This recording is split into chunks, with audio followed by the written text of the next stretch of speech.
cold, it's cold, it's cold. It's so nimble. That's right, bitch. That's right. It's Ninja 300, bitch.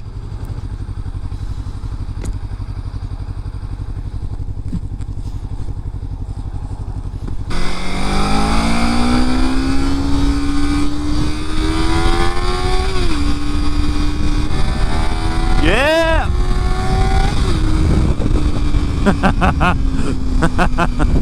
What's up, everybody? Paramoto back at you with another video. I want to tell you guys about why the Ninja 300 is still one of the best beginner bikes out there on the market today. You guys probably know, if you watched the channel long enough, I started on a little Ninja 300. This is actually my girlfriend's bike. This is her beginner bike now, and I'm taking it to go get it inspected today. So I get to come out here and ride this little fun little mini bike today. Oh man, here we go again.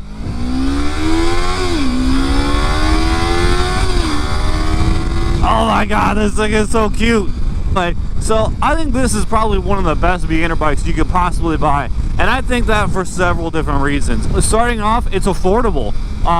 This bike used can be had for $3,000 or $4,000. You know, straight up, $3,000 or $4,000 for a bike that's most likely in good condition. We're gonna buy them brand new for about $5,000, which brand new bikes for about $5,000 is kind of saying a lot. Back in 2013 when I bought mine, the Ninja 300 just kind of came out at the time. I was really looking for a Ninja 250 because I was a huge fan of Rebel Yell 91, and Rebel Yell 91 started on Ninja 250, and I wanted to do the same. I bought my 300 brand new for like $4 grand. And they've since gotten a few more features, and they're a little bit more expensive now. Still think $5,000 for this bike is still kind of reasonable. So they're affordable to buy. They're also cheap to mod, cheap to service, and most of the services you'll most likely be able to do on your own. Like if you wanted to buy a motorcycle and then learn how to ride it or learn how to work on it, this would probably be a pretty good bike to start on. When I first got my Ninja 300, I was riding the piss out of it. I'm talking about, I rode like 11,000 miles in the first like 11 months, right? I was doing 1,000 miles a month on my motorcycle. And for a little Ninja 300, that's a lot. Just because I loved it so much and it was actually kind of fun, I used to actually do an oil change on my bike once a month, just because it was fun. I kind of like wrenching. It's the easiest oil change ever. You can literally drop the bottom right pan, or not if you don't feel like it, and you can just give it a quick little oil change. Cheap to service. I never really spent that much money on it. Everything for this bike is going to be cheaper than like a 600. Tires are going to be cheaper. Tires are going to be cheaper. Parts are going to be cheaper. If you want to mod it, it's going to be cheaper than a normal bike. Unfortunately, a lot of people do wreck these bikes. You might be able to find a wrecked bike with like an Aero exhaust for like $100. I've seen that before on Craigslist. Like, oh, I wrecked my bike.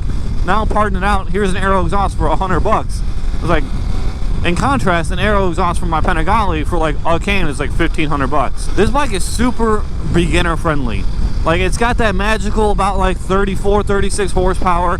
It's enough horsepower to really, I mean, it gets up and goes off the line, but it's not like terrifying. Like, you can really wrench on this throttle, and you're not going to loop this bike, you're not going to wheelie this bike unless you're super light. And that's kind of a downside too, I guess. I mean, not having a lot of power for a beginner is good, but then when you become not a beginner, you end up growing out of this bike a lot faster, I think. So it's cheap to buy, it's cheap to maintain, it's cheap to mod, it's fucking comfortable, man. Like you can flat, even like some of the shortest riders can damn near flat foot this thing on the ground. It's got an upright seating position, like a normal standard seating position.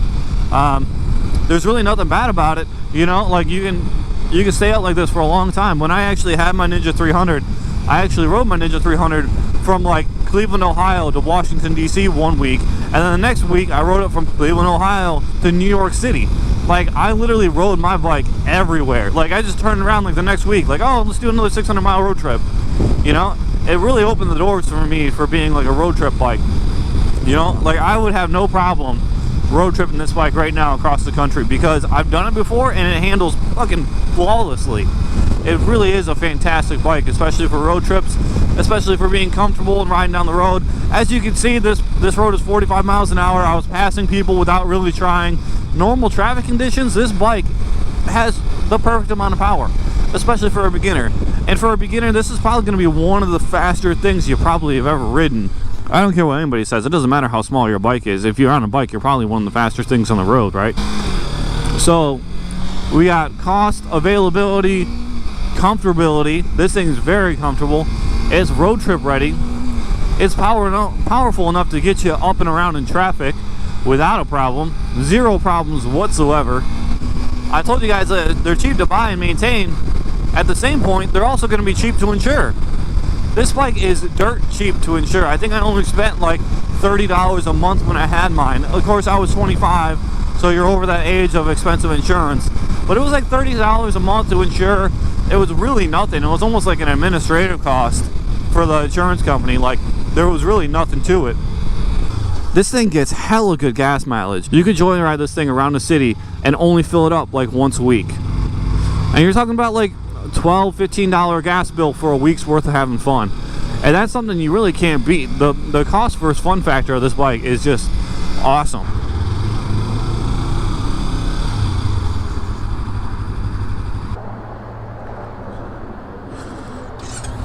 All right.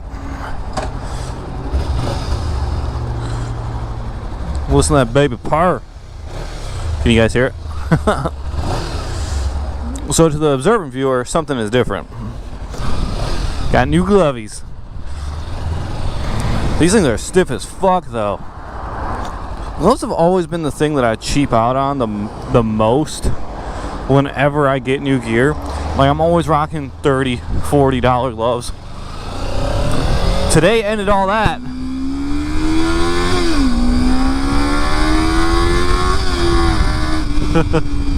Anyway, guys, I think I've talked to you guys just about everything that I truly really love about this bike, right? So I've told you guys about how it's cheap to buy, cheap to maintain, cheap to mod. Everything's cheap about it. You're gonna have great insurance rates. Dude, gas is cheap because you only have to fill this up every once in a while. This bike is so flickable. Like, I know if you guys are new, you might not know what flickable means. Flickable means going side to side. This bike feels like nothing. It is so flickable. It's like it's its job. This thing does it so well. You'll be able to, when you ride this bike, flick it from side to side without a problem. You're not gonna have any issues with this bike handling or anything like that. You could probably take your MSF course on this thing without an issue. Like, it's just so user friendly. I think that's one thing about the Ninja 300 that's just on point, is how user friendly this bike is. It's set up for beginners, and it's really taken the voices of beginners to heart. And I think that's why the Ninja 300 will always hold as being one of the best beginner bikes out there, even when they replace it with things like the 400, even when they might replace it with the 500. They might come out with the 500 again and call it the beginner bike. But at the same point, I think the 300 will always have a really good place. Like, the 250 was so dated. Like, they were selling the 250 until 2007, right? And it was still carbureted, and it still had all this old technology on it, and this replaced it all. And it's got good styling features. It's just a really good bike all around, you know. And I think that's one of the biggest things that I found to be true on this thing was how fucking user friendly the shit was. You know, I found myself just like, oh, I rode like 100 miles, and I don't really want to stop yet. Let's keep riding. What the fuck are you stopping for? You are a fucking moron. And people are idiots. Just generally having fun every time you ride on this bike will always make you come back for more. It will literally always make you come back for more. You'll always look forward to the next time that you ride on this bike. There's something that people say that I don't think a lot of beginners understand what it means, but with this bike it holds true, is that it's funner to ride a slow bike fast than a fast bike slow. So my typical ride is a Ducati Panigale 959. I love the bike. I love it so much. But at the same point, I'm never at the limits of that bike. Never. I never take that thing to 80% of what it can do. Ever. Because it has so much. This bike, you can rag this thing out and take it to its limits almost every time you ride if you feel like it. I mean, you could damn near get a knee down on this thing. You can fucking just throttle it out. You know, like, there's so much you can do with this bike because of how small it is. And like, people actually use this bike as a track bike. There's a lot of people out there that use it as a track bike.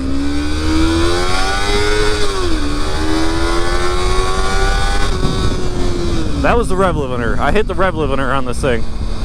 But yeah, there's actually teams of people out there that actually use this bike as a track bike because it's so much fun to ride on the track. You can literally mod this thing out, get like 50 horsepower out of the thing, and then just fucking run it until you fucking just ragging on it, you know? And it's fine, it'll take it because it's got a solid platform. It's got a parallel twin engine that is just known for being a solid platform. I'm digging these gloves, but they are stiff as fuck. There you go, dude. I'm passing the Honda Fit because he's a fucking vagina. Like, I'm literally having so much fun on this bike. I'm having to remember what Japanese controls are versus Italian controls. I haven't ridden Japanese in forever. Another thing that this bike actually has that a lot of beginner bikes have now, but they didn't when the 300 first came out, was it has ABS. So you can brake, maximum brake like that, and rack yourself. Oh, I just stopped this thing from damn near 30 miles an hour in like 20 fucking feet. Rip on the fucking brakes and it'll forgive you because it's got ABS. So instead of locking up, what ABS does is it intermittently applies the pressure, so it'll be like like that going down the road. And if you actually look at the ABS like brake rotors, they have little slits in it, and that's where the ABS turns on and turns off. So you don't lock up the brakes and you stay like maximum stopping power longer.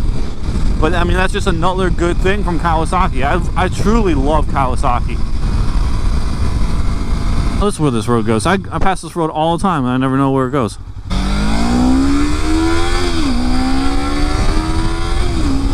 The fun thing is, if I pass the cop in that fucking parking lot, ringing this thing out the way I am, I'm not even breaking the speed limit. Like when I had my 300, I could get my Ninja 300 over 100 miles an hour. I could. It wasn't that hard to do. But at the same time, it made you think before you got up there. It takes so long. Like you can sit there and watch the speedometer. You can watch it go from like 85 and it'll be like 85, 86, 87, 88, 89, 90, and the whole time the bike is just like, are you sure you want to do this? And it's giving you time to think, like, is this a good idea? No, it's not a good idea. Maybe I should slow down is what it's telling you. That's truly a good feature for a beginner bike for sure. I'm trying to gas this thing out and get it some miles and really get it some brake in. Vary the revs, go hard, go soft, you know, just really vary everything. I'm also trying not to push it too hard because these roads are only like 50 degrees right now, so they're not the warmest, so I'm not gonna have the best grip because these are still on the stock tires, which aren't bad. Like they'll last you. Like I think after 11,000 miles I had to trade in my Road Winners, which is what the brand is the Road Winners, for some other brand. So these tires lasted me 11,000 miles, which, I mean, 11,000 miles on this bike is a lot more than what a normal person is going to put on a Ninja 300. So if you buy one of these, you're probably never going to have to worry about getting new tires. Squirrel! No, squirrel! Don't do it! I think you could hear me. Oh man, this is like my normal twisty road, and like I'm trying not to drive like a total dick, but I'm trying to have some fun at the same time, and this is a lot more fun than I think I've had on this road in a long time.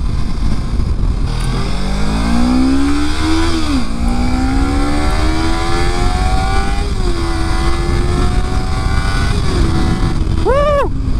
See, I mean, you can still have a ton of fun on this thing. I don't remember the last time I had this much fun on a motorcycle. And I own a Ducati. I think this is the road I want. When I had my CBR 600, I actually had to trade in my Ninja 300 to get my 600, and honestly, I think I would have kept it.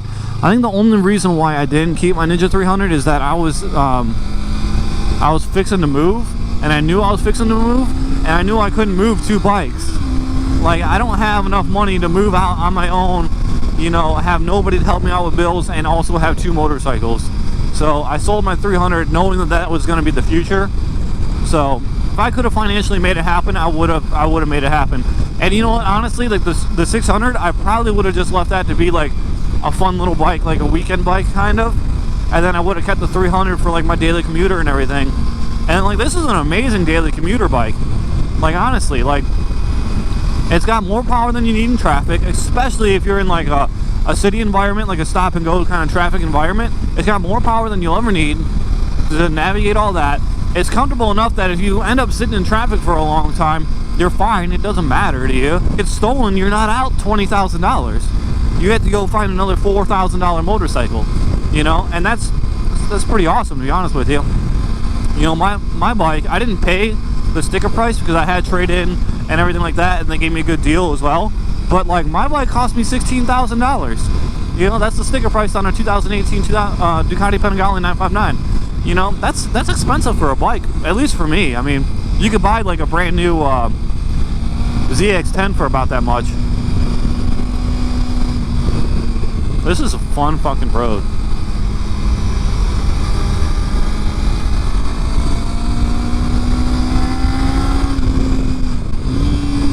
It just goes to show you that, like, I haven't ridden this bike since July. I think my bike went in the shop, my Ducati went in the shop in July, and I borrowed this bike for a couple of videos. And honestly, like, it's like I never left. It's like home. Welcome home, Paramoto. Anyway, guys, this is where I'm going to leave you. Picture of this beautiful fall scenery. If you guys are looking for a bike and you have the option to buy a Ninja 300, do it. You won't regret it at all. Just go do it. Anyway, guys, thanks for watching. Deuces.